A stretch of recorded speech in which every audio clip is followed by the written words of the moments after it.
नमो नमो वाहिनी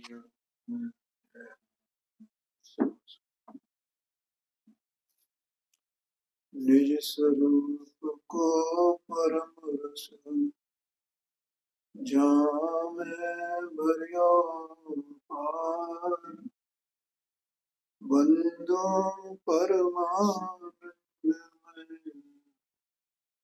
समय सार का नाटक समय सार निर्जरा द्वार और इसका इस अधिकार का जो सार है वो स्वाध्याय में चलेगा। मेरे ख्याल से अभी शुरू नहीं हुआ ना, टीचर लाइन हो गई थी। चलो, संसारी जीव अनादि काल से अपने स्वरूप को भूले हुए, इस कारण प्रथम तो उन्हें आत्महित करने की भावना ही नहीं, अपना हित, आत्महित माने अपना हित करने की भावना ही नहीं होती। मतलब पहले तो ये है कि मौका ही नहीं मिला है आत्महित का, अनंत अनंत अनंत अनंत अनंत अनंत अनंत अनंत का, और मौका भी मिले तो भी आत्महित करने की भावना नहीं होती। तो मुझे अपने आत्मा का हित करना,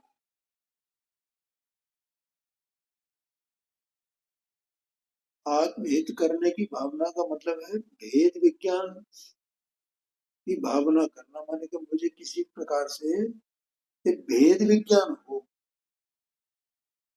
मैं न्यारा हूं और शरीर आदि न्यारे हैं, ऐसा भेद विज्ञान हो।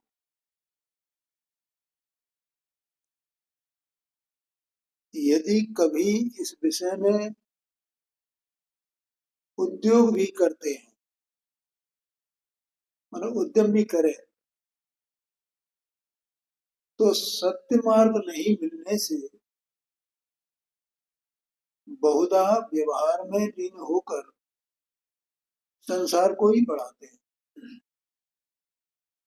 सत्य मार्ग मिलना बहुत मुश्किल है। ये तो कल मैंने शायद बताया था, गुरुदेव जी का उदय हुआ है ना, कुछ विद्वानों की बातें मैंने बताई थी। तो वास्तव में इतने विद्वान थे, ऐसे धुरंधर विद्वान, लेकिन किसी को सच्चा मार्ग क्या है ये पता नहीं। तो सामान्य लोगों की बातें क्या है, कितने ही धुरंधर, कैसे कैसे धुरंधर विद्वान थे, तो सत्य मार्ग क्या है ये कैसे पता चले।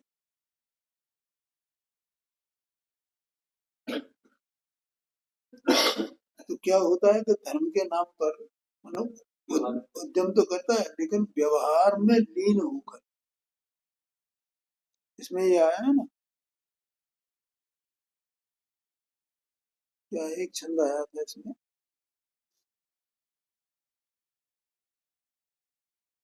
नहीं है।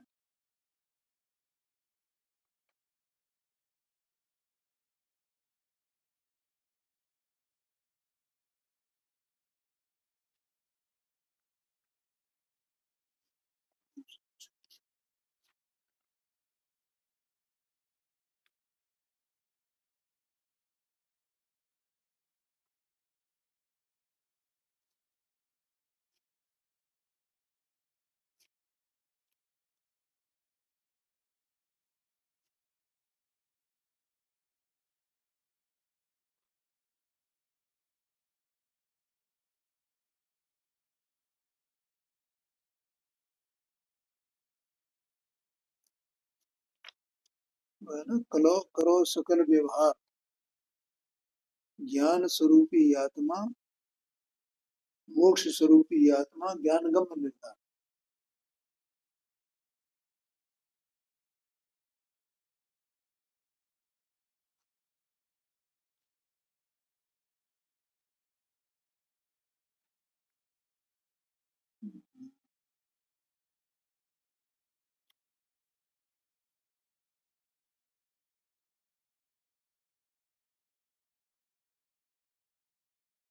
हाँ, संवर्धकार में कहाँ पर है?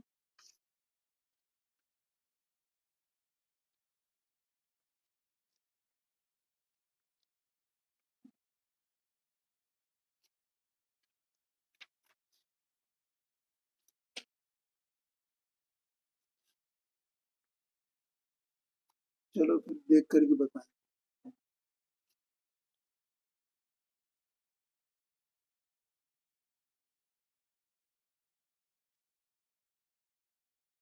मिलने का भी दिया।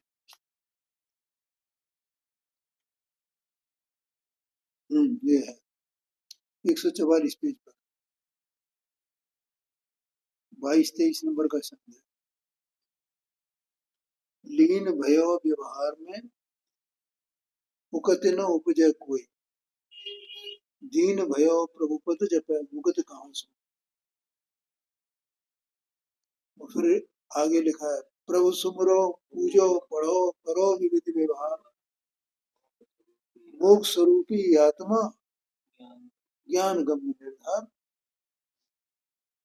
उन्हें के पूजा करो, भगवान का स्मरण करो, पढ़ो, सारे व्यवहार करो, नियम संयम पालो, सब कुछ करो, शुद्ध भोजन करो, लेकिन मोक्ष स्वरूपी आत्मा ज्ञान गम्य निर्धार। आत्मा कैसे मिलेगी? इन क्रियाओं से तो मिलेगी। आत्मा को आत्मा कैसे मिले? ज्ञान में है ना। ज्ञान गम्य निर्धार, ज्ञान ज्ञान के बिना और कुछ नहीं है। ज्ञान पे इसकी दृष्टि नहीं है, तो ज्ञान को छोड़ करके और सारे व्यवहार में फंस जाता है। लीन भयो व्यवहार में उगत न उपजे, कुछ उगती ही नहीं उत्पन्न होती है। दीन भयो प्रभु पद जप है, भैया मेरा भगवान ही कल्याण करेंगे, भगवान कल्याण करेंगे, भगवान को पूजा करो, ये करो, भगवान के स्वरूप को जाने नहीं।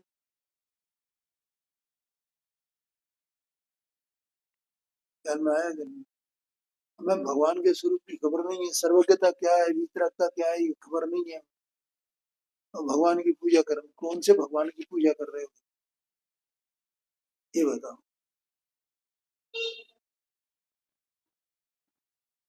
नहीं आ रहा समझ में?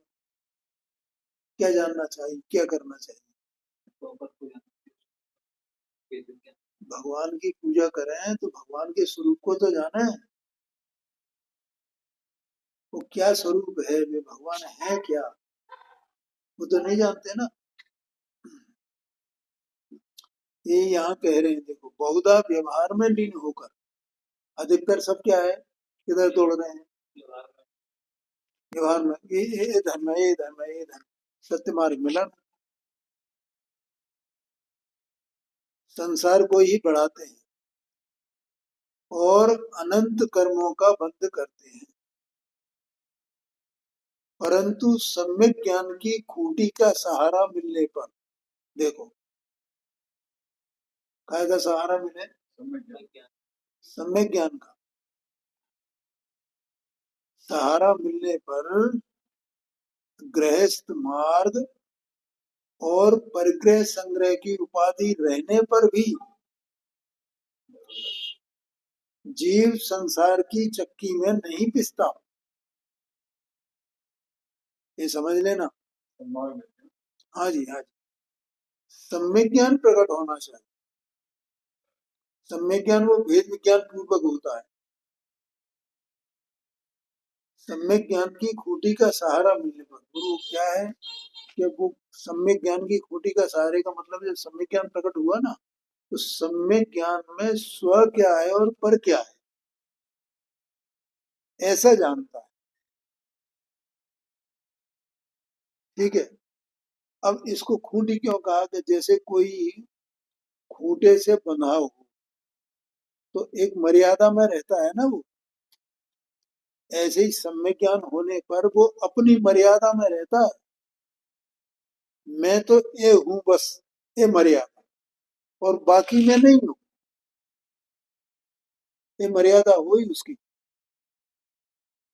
देह मन वाणी रागादिक भाव ये सब क्या है? ये सब मैं नहीं।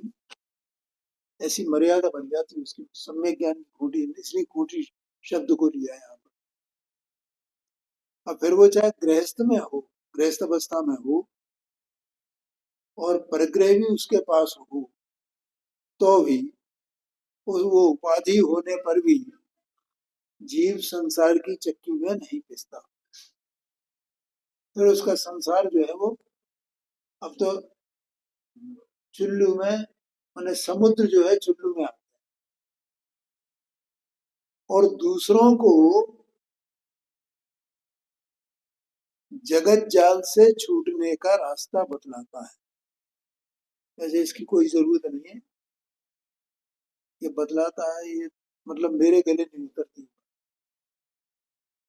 अपना कार्य करना चाहिए, कोई योग्य होगा तो उसको ग्रहण करेगा, और फिर दूसरा, हर एक जो अपना हित करता है वो दूसरों का हित करे ही करे, या दूसरों को उपदेश दे ही दे, जरूरी थोड़ी है। ठीक है भैया, समझ में आएगा ना? ये तो सहज निमित्त निमित्त भाव भैया, इसकी योग्यता हो वो उस प्रकार से करे। किसी को वाणी का योग होता है, किसी को नहीं होता है, सब प्रकार के हैं, और ये भी सब उपाधि ही है, इसमें क्या है बताओ मुझे। इसलिए मुक्ति का उपाय ज्ञान है, बाह्य आडंबर नहीं।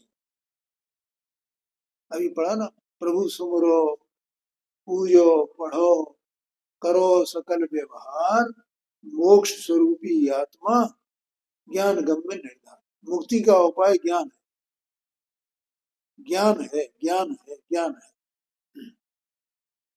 बाह्य आडंबर नहीं है। और जिसको ज्ञान होता है उसको बाह्य का योग्यता के अनुसार वो बाह्य पर भाव और परद्रव्यों का संयोग वैसा बन जाता है अपने आप, उसे कोई बनाना नहीं पड़ता है। नहीं आएगा, जगत तो ये समझता है बनाना पड़ता है, पर वो बनाना नहीं पड़ता है। माने जैसे 11 प्रतिमाएं बनानी पड़ती हैं, देनी पड़ती हैं, अणुव्रत ग्रहण करने पड़ते हैं, और होते हैं कि नहीं होते हैं, होते हैं, लेकिन करने पड़ते हैं ये बात नहीं। प्रतिमा धारण करनी पड़ती है ये बात नहीं। यथा योग्य काल में वैसा परिणाम होगा अपने आप, और वैसा होगा। देखो वो अंतरंग की दशा है, ये प्रतिमा वगैरह सब क्या है, परिणाम, जीव का परिणाम है ना प्रतिमा। व्रत क्या है, जीव का परिणाम है, बोलो भैया, बाहर की क्रिया नहीं है। तो जीव का परिणाम होता है, बाहर में क्रिया होती है। जैसे यहाँ पर विकल्प है बोलने का, तो वो क्रिया हो रही है ना बोलने की, नहीं आएगा। आप सब लोग यहाँ बैठे हो, ये श्रोता सब निमित्त, ये शास्त्र निमित्त, तब ऐसा विकल्प और वाणी निकल रही है। नहीं नहीं, सब बोलना तो पड़ेगा ना, बोलना तो पड़ेगा ना। ऐसे अभिप्राय पड़ा, यही तो अभिप्राय जी पड़ा, बोलेंगे तो कैसे होगा, पड़ा हुआ ऐसे ही हम प्रतिमा पालेंगे नहीं पालेंगे तो कैसे होएगा, व्रत धारण नहीं करेंगे तो कैसे होएगा, मोक्ष मार्ग होगा कैसे। तो वो परिणाम है भैया, वो कहीं दिखाई नहीं देता। जैसे सम्यक दर्शन नहीं दिखाई देता है, सम्यक ज्ञान नहीं दिखाई देता है, सम्यक चरित्र नहीं दिखाई देता है, ऐसा वो प्रतादिक का परिणाम भी दिखाई नहीं देता है। वो तो बाहर में क्रिया होती है, उससे पता चलता है।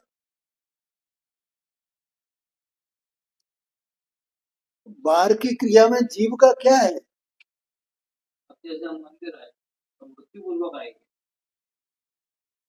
ऐसा कोई सवाल आया मतलब बुद्धिपूर्वक मंदिर जाते हैं कि नहीं, हमें लगते हैं।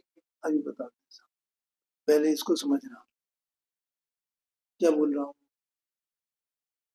करना पड़ेगा, करना पड़ेगा, करना पड़ेगा। मैंने ये बोला सम्यक दर्शन, तो सम्यक दर्शन वो कहीं बाहर में दिखाई देगा? क्यों?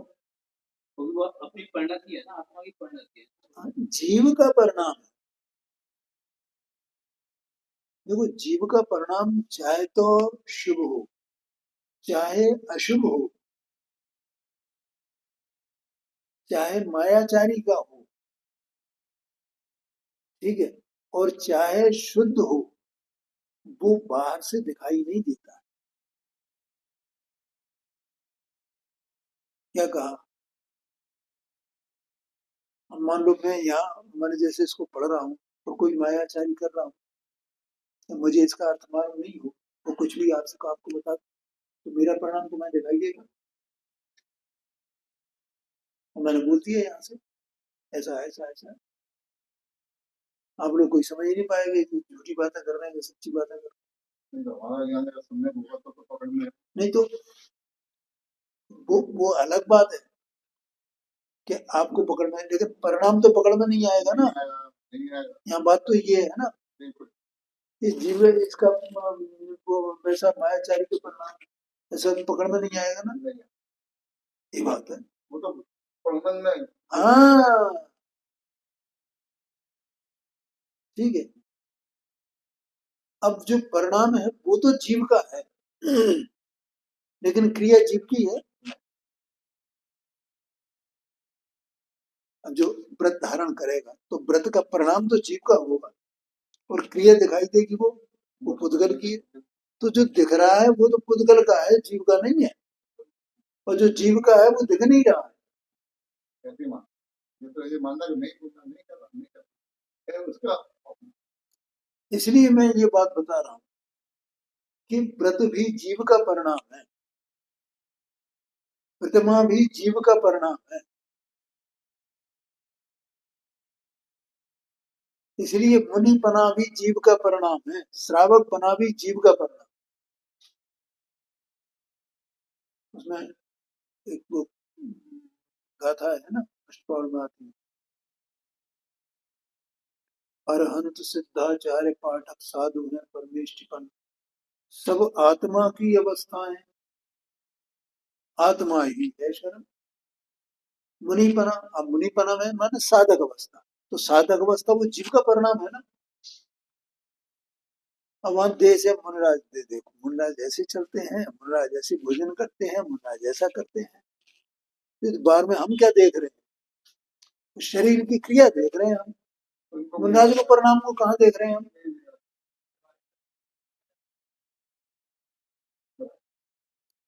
ये मेरा मतलब है, हमें तो दिखाई देती है क्रिया, और इसलिए हम क्रिया को ही मार्ग मान लेते हैं। तो हमें ये क्रिया हम भी करें ऐसी, तो हम भी मुनि हो गए ना, हम भी श्रावक हो गए ना।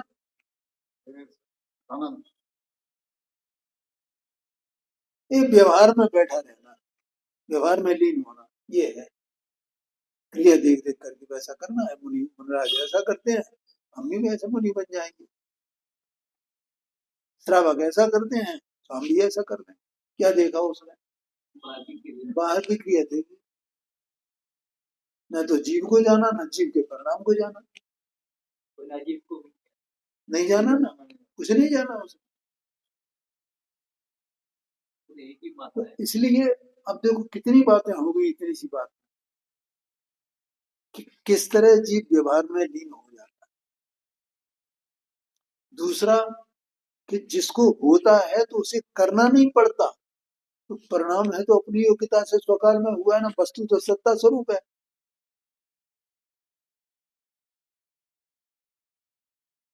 क्या कहा ओम प्रकाश जी, समझ में आया कि नहीं आया? वस्तु कैसी है? सत्ता स्वरूप है, तो सत्ता स्वरूप वस्तु है तो उसका परिणाम चल रहा है बस। तो यथायोग परिणमते ऐसा हो गया।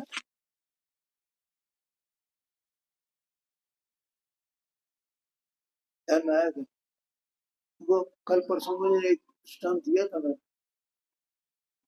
नक्षत्र तारों का, है याद याद है कि नहीं?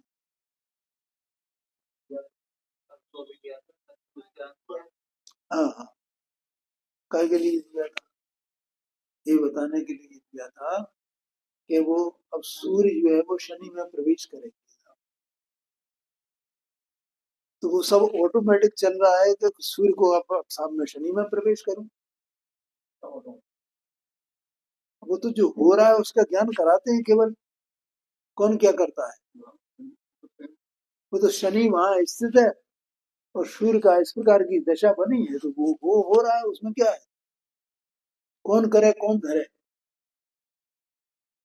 ऐसे ही उनके चल रहे हैं ना, वो सब पूरा सौर मंडल है ना, सौर मंडल में जो जो ग्रह तारे वगैरह वगैरह जहां जहां जैसे हैं वे अपने से चल रहे हैं बस। अब यहाँ ये ज्योतिषी बैठे साहब, वो शनि में ये प्रवेश कर रहे हैं, वो फलाना ये हो रहा है, ये शनि बकरी हो गए हैं, ये फलाना ऐसा हो गया, ये इस राशि में आ गए हैं, उस राशि में चले गए हैं, ऐसा ज्योतिषी लोग करते हैं। वो तो भैया वस्तु है सत्स्वरूप, उसका परिणमन चल रहा है बस, और क्या है। तो ऐसा जीव सत्स्वरूप वस्तु है, उसका परिणमन चल रहा है बस। तो वहां जब तक वो सत्स्वरूप वस्तु को स्वीकार नहीं करेगा, तब तक उसके परिणमन को भी, स्वतंत्र परिणमन को भी स्वीकार नहीं कर सकता है। और जो इसको स्वीकार नहीं करता है, तो बस वो बाहर की क्रिया देख देख करके और उसी क्रिया को धर्म मान करके और उसी में बस पड़ा रहता है, उसको ही अंगीकार कर लेता है। ये धर्म है, ये धर्म है बस। ध्यान में आया कि नहीं। तो यहाँ कह रहे हैं इसलिए मुक्ति का उपाय ज्ञान है, बाह्य आडंबर नहीं। और ऐसा जिसे ज्ञान पर श्रद्धा नहीं है, ज्ञान माने आत्मा, आत्मा सत्स्वरूप वस्तु है, स्वतंत्र है, इसकी जिसको श्रद्धा नहीं है, प्रतीति नहीं है, स्वीकार नहीं है, तो वो धर्म तो करना चाहता है, तो वो कहाँ जाएगा, बाह्य आडंबर, क्रियाकांड।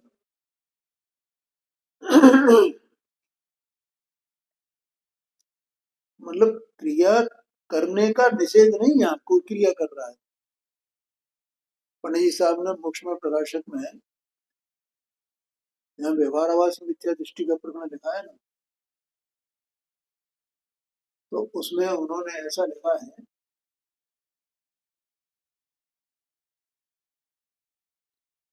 कि भैया इसका हम जो व्यवहार का निषेध कर रहे हैं ना, ठीक है, तो वो हम व्यवहार का निषेध क्यों कर रहे हैं, तो शुभ भाव अशुभ भाव की अपेक्षा तो वो करने योग्य है, उस अपेक्षा से हम इसका निषेध नहीं कर रहे हैं, ठीक है। लेकिन जो अशुभ में ही पड़ा हुआ है या शुभ में भी आ गया तो शुभ में ही पड़ा हुआ है, लेकिन वो भेद विज्ञान नहीं करता है, उसके लिए हम कर रहे हैं इसका निषेध, व्यवहार का निषेध। और उनका उसमें आशय ये है कि ये जीव जो शुभ प्रवृत्ति करने वाला है, देखो निषेध किसके लिए किया जाएगा, जो शुभ प्रवृत्ति में पड़ा हुआ है, शास्त्र पढ़ पढ़ करके क्रिया को समझ समझ करके उस क्रिया में लीन होता है, वो करेगा ना, वो उसमें लीन है, तो उसी को तो समझाना चाहते हैं। और जो पाप में ही पड़े हुए उन्हें क्या समझाना, तो नहीं आएगा। तो उनका आशय ये है कि शुभ प्रवृत्ति को छोड़े बिना, उसको छोड़ना नहीं, लेकिन उसको तुम मार्ग मानना नहीं, मार्ग तो कुछ और है, उसको समझना। इसलिए वहां व्यवहार धर्म की मतलब वो आलोचना की गई। आगे यहाँ कहते हैं देखो, और ज्ञान के बिना संपूर्ण क्रिया बोझा ही है, देखो ज्ञान के बिना माने भेद विज्ञान हुए बिना, आत्मा की सत्ता को समझे बिना जितनी क्रिया करेगा वो सब बोझा रूप में है।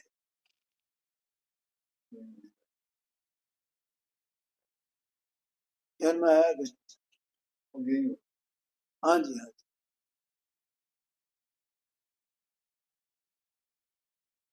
कर्म का बंध अज्ञान की दशा में ही होता है, क्योंकि वहां अज्ञान है ना। अज्ञान होने से उसे बोझा लगता है, ढोता तो है उसे, करता तो है, लेकिन अज्ञान तो पूरा है। पूरा तो अब मुझे ये करना है ना, मुझे करना है ना, मुझे करना है ना, ये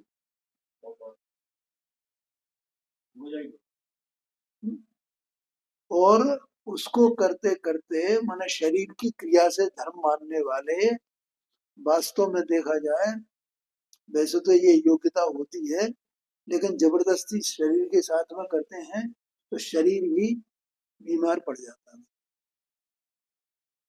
तो शरीर की योग्यता वो समझते नहीं है, और शरीर को समझते हैं कि इससे ऐसा करने से हमें ये पुण्य मिलेगा, हमें ये धर्म होएगा। पुण्य का लालच रहता है, धर्म का लालच रहता है, और इससे ख्याति लाभ भी मिलेगा। अरे सब भी बड़े धर्मात्मा हैं, भी बड़े धर्मात्मा, ऐसा भी। इसलिए वो बोझा कहा गया है। कर्म का बंध अज्ञान दशा में ही होता है। जिस प्रकार के रेशम का कीड़ा अपने आप ही अपने ऊपर जाल कूदता है, उसी प्रकार अज्ञानी अपने आप ही शरीर आदि से अहम बुद्धि करके अपने ऊपर अनंत कर्मों का बंध करते हैं। क्या कहा? शरीर में देखो अपन सब जीव है ना, और अपने को इस शरीर में एकत्व बुद्धि, तो उसमें एकत्व बुद्धि होने से, अहम बुद्धि होने से प्रति समय अनंत माने वो कर्म का बंध, उद्गल परमाणुओं का बंध हो रहा है हर समय, हर समय बंद हो रहा है। पर ज्ञानी लोग संपत्ति में भी हर्ष नहीं करते, विपत्ति में विषाद नहीं करते। लेकिन जिसको ज्ञान हो गया, हाँ, जैसे भी, तो वो संपत्ति माने कितनी भी अनुकूलता हो तो उसमें उन्हें हर्ष नहीं है, और कितनी प्रतिकूलता हो तो उसमें उसमें उन्हें विषाद नहीं है।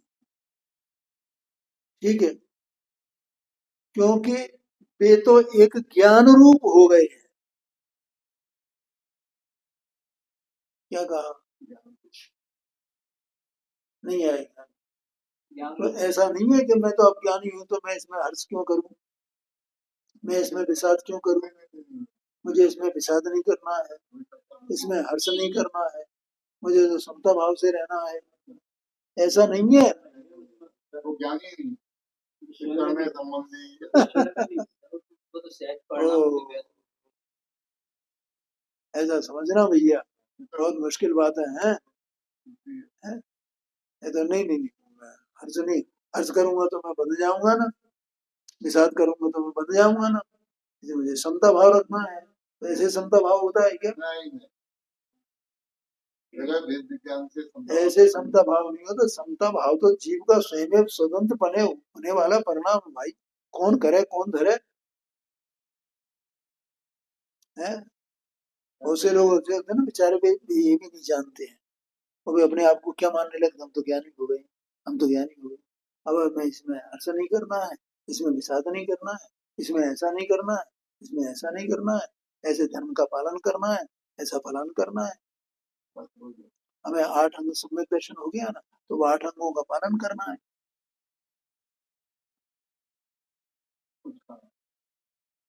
बिल्कुल।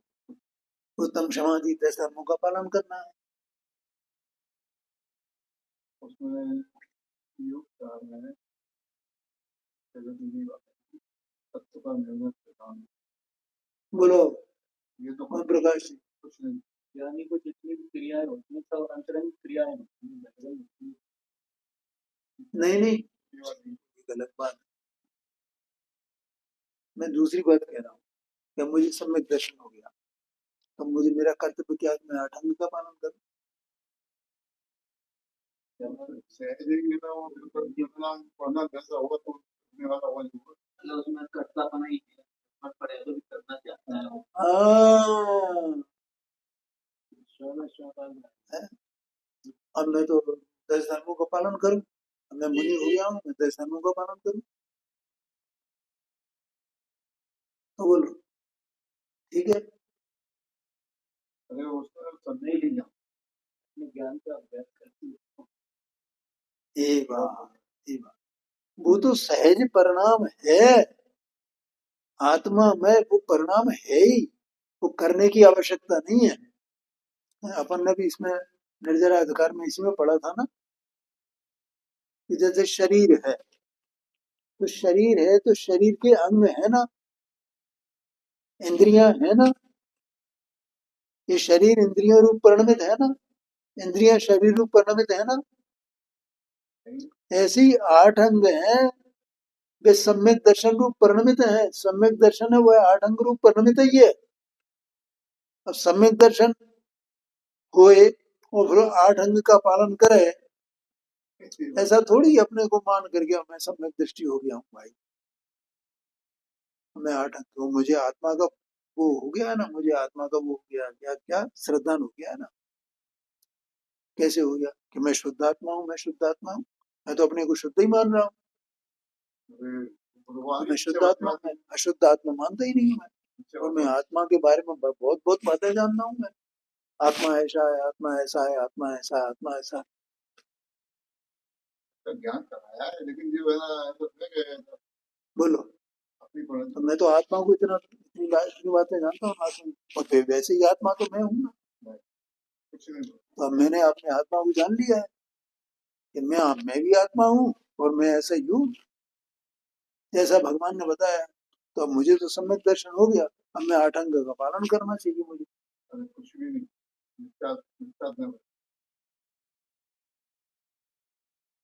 ये तो क्या बात। ख्याल में आया कि नहीं? तो इसलिए यहाँ ये कह रहे हैं देखो कि लोग ज्ञानी जीव संपत्ति में हर्ष नहीं करते और विपत्ति में विषाद नहीं करते, वो सहज परिणाम होता है, उसका यहाँ ज्ञान कराया जा रहा है, लेकिन वो कुछ करने के लिए नहीं कह रहे हैं कि तुम्हें ऐसा करोगे तो तुम भी ज्ञानी हो जाओगे। ज्ञानी होने पर ऐसा होता है या ऐसा करने पर ज्ञानी होता है? लेकिन उल्टे लोग उल्टा समझते हैं ना, ऐसा करेंगे तो ज्ञानी हो गए जाएंगे। ज्ञानी को समझ पाने का। हाँ जी, हाँ।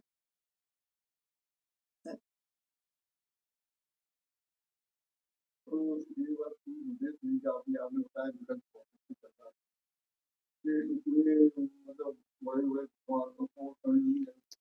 हाँ जी, नहीं जानते थे,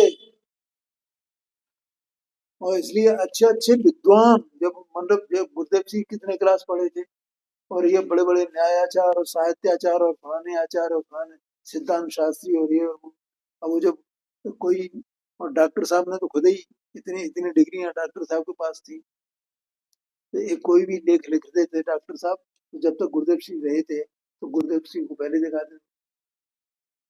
ऐसे भी न्यायाचार साहित्याचार में जो कुछ भी माने कोई लेखन कार्य करते थे ना, तो गुरुदेव सिंह को पहले दिखाते थे, ये ठीक है क्या नहीं ठीक है, देखो आप। बहुत बढ़िया, बहुत। इसलिए भैया उस समय कोई नहीं जानता था क्या है, कैलाश चंद्र जी सिद्धांत शास्त्री थे, डॉक्टर साहब के मुख से हमने सुना है ये, तो वे खुद ये बात कहते थे कि गुरुदेव सिंह के उदय से पहले समय सार को कोई नहीं जानता था। नहीं जानता था, मैं तो खुद जब मंदिर पे आते थे बड़े छोटे थे, तो पंडित जी यहाँ बैठते थे, पढ़ाते, कोई नहीं जानता था वो मंदिर पर है? और उन्होंने ये भी कहा है कि एक शीतल प्रसाद जी थे कहीं, वो समय सार का स्वाध्याय करते थे कहीं, तो कहीं हम उनको मजाक उड़ाते थे समय सारी कहकर, ऐसा उन्होंने अपने मुख से कहा है कैलाश जी ने, ये समझ लो। तो उस समय मैंने उन्होंने खुद लिखा कि कोई समय सार को जानते ही नहीं, समय सार क्या चीज। और गुरुदेव जी का उदय हुआ तो वो समय सार तो मुमुक्षुओं की पर्याय बन गया। मुमुक्षु माने समय सार पढ़ने वाला, जो समय सार पढ़ता हो गई है, और चाहे वो मुमुक्षु हो जाए, अगर समय सार सामने रखा है तो लोग समझेंगे सोनगढ़ गया है। और गलती से भी रख के बैठ जाए वो समय सार को सामने, और कोई दूसरा देखे, अरे ये तो सोनगढ़ गया है। इसका मतलब मौसम के लिए कहीं नहीं, उस समय नहीं था कहीं। अभी तो है, लेकिन बहुत अभी भी ऐसा है कि वो वचन रहते हैं ये हमारे कहीं। हाँ ठीक है।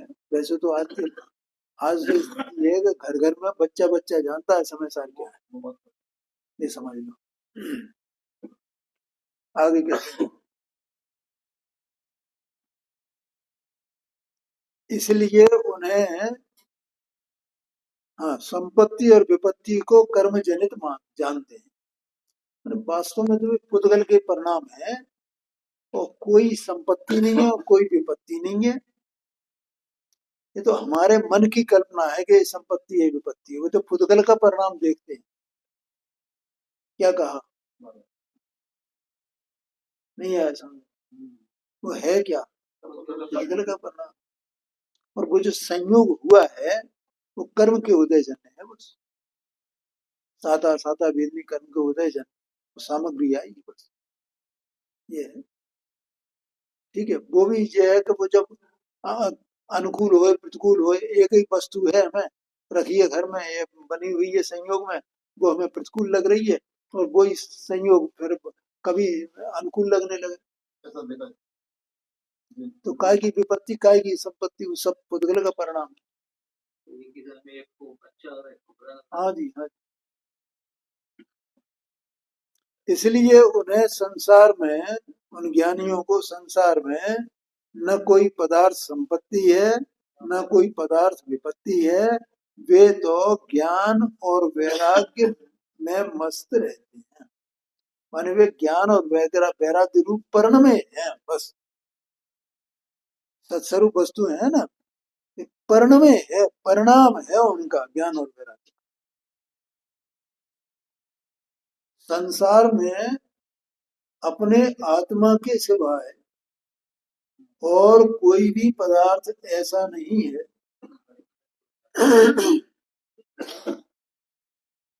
जिससे वे राग करें, और ऐसा कोई पदार्थ नहीं है जिससे वे द्वेष करें। वास्तव में तो देखो, ज्ञान सम्यक ज्ञान है, ज्ञान सम्यक दर्शन है, ज्ञान सम्यक चारित्र। ज्ञान राग नहीं है, ज्ञान द्वेष नहीं है। ज्ञान ऐसा अपने को जानता है ना, मैं राग नहीं हूं, मैं द्वेष नहीं हूं। इसलिए कहा जाता है कि ज्ञानी को राग द्वेष नहीं है।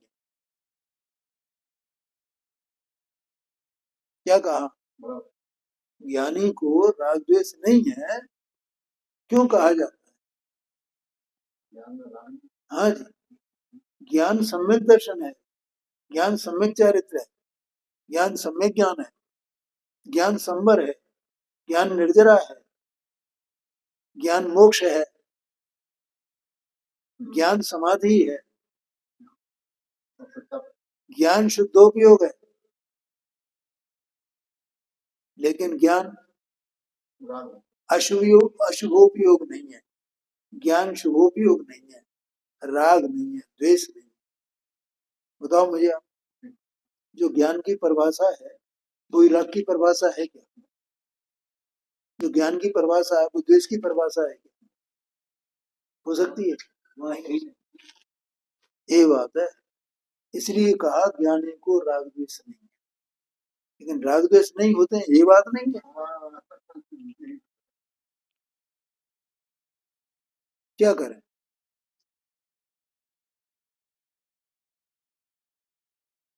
उनकी क्रिया फल की इच्छा रहित होती है, मैंने कुछ भी नहीं चाहते वे। और क्रिया करते क्या है, वो ज्ञान स्वरूप है ना, क्रिया के तो विज्ञाता दृष्टा हैं, जो भी बाहर की क्रिया होती, इससे उन्हें कर्मबंध नहीं होता। क्षण क्षण पर असंख्यात गुणी निर्जरा होती है। उन्हें शुभ अशुभ, इष्ट अनिष्ट दोनों एक से हैं, अथवा संसार में उन्हें कोई पदार्थ न तो इष्ट है न अनिष्ट है। वो तो संपत्ति विपत्ति की बात पहले आई गई है। फिर राग द्वेष कैसे करेंगे, किससे करेंगे, किससे संयोग वियोग में लाभ हानि गिनेंगे, माने संयोग में और वियोग में न कोई किसी में लाभ है न हानि है। वो संपत्ति विपत्ति संयोग वियोग इष्ट अनिष्ट सब में समता भाव है। ज्ञान माने समता। इससे विवेकवान जीव लोगों के देखने में धनी हो चाहे निर्धन हो, वे तो आनंद ही में रहते हैं। जब उन्होंने पदार्थ का स्वरूप समझ लिया और अपने आत्मा को नित्य और निराबाध जान लिया, तो उनके चित्त में 7 प्रकार के भय नहीं रहते और उनका अष्टांग सम्यक दर्शन निर्मल होता है। बस 8 अंग सहित निर्मल सम्यक दर्शन होता है। सम्यक दर्शन माने 8 अंग, 8 अंग माने सम्यक दर्शन, जिससे अनंत कर्मों की निर्जरा होती है। उससे जो है वो कर्मों की निर्जरा, 8 अंग होते हैं, वे 8 अंग ही कर्मों की निर्जरा के कारण है। तो उनका वो सम्यक दर्शन हो गया, तो उसकी लक्षण क्या, उसकी पहचान क्या, वे 8 अंग हैं। और वे 8 अंग हैं तो उससे ही उनकी माने वो बंद नहीं होता। सीधी बात ये है।